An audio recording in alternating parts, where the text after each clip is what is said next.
दोस्तों आज का दिन जो है याद कर लें, दिल के ऊपर लिख के रख लें कि इंडिया ने अमेरिकन गुड्स को इंडिया के अंदर एंट्री बंद कर दिया है। India stop American products. अब अमेरिका के प्रोडक्ट्स आपको इंडियन मार्केट में नजर नहीं आने वाली। बहुत मजा आया। एक बहुत बड़ा बोल्ड स्टेप है। मैं बोल्ड इस वजह से बोल रही हूँ क्योंकि ट्रम्प ने अभी इंडिया को 30 अक्टूबर तक फाइनल डेडलाइन दी है कि इसके बीच हमारी कोई ना कोई डील हो जाएगी और इंडिया 50% टैरिफ से बच जाएगा। लेकिन उससे पहले ही इंडिया ने अपनी कमर कस ली है और अमेरिकन प्रोडक्ट का बाइकॉट अनऑफिशियली स्टार्ट कर दिया है। अभी मजा आएगा ना भिड़ो। और इस वक्त इंडिया की गवर्नमेंट अपने किसानों के हित के लिए यूनाइटेड स्टेट से लड़ती नजर आ रही है और फाइनली उन्होंने स्टॉप कर दी है अमेरिकन प्रोडक्ट की एंट्री। टैरिफ तो एक तरफ, लेकिन अब जो है ट्रम्प सरकार को बहुत बड़ी टेंशन होने वाली है यहाँ पर। अब क्योंकि एक बहुत बड़ा मुल्क है इंडिया और उसके साथ उस तरह की टक्कर देना, उस तरह का क्लैश लेना, वो उसके लिए पॉसिबल नहीं था।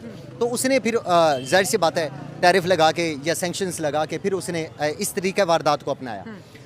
तो इंडिया ने ये स्टेप इसलिए लिया, उसने कहा जनाब साहब मेहरबानी कीजिए, रुकिए ज़रा, आहिस्ता ठहरिए, हम भी मौजूद हैं। तो उसने ये दिखाने के लिए ये स्टेप लिया। उसने कहा आप तो जब लेंगे हम आपसे पहले ले लेंगे।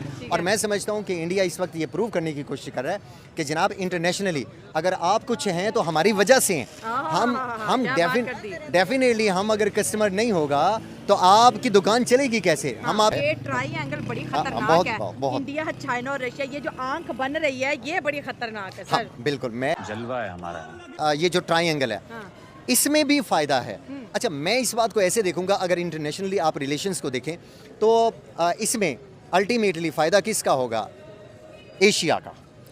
एशिया का फ़ायदा। और एशिया में ठीक है हमारा एनिमी ही सही, वो कहते हैं ना किसी भी बहाने आए ज़रा सामने तो आए।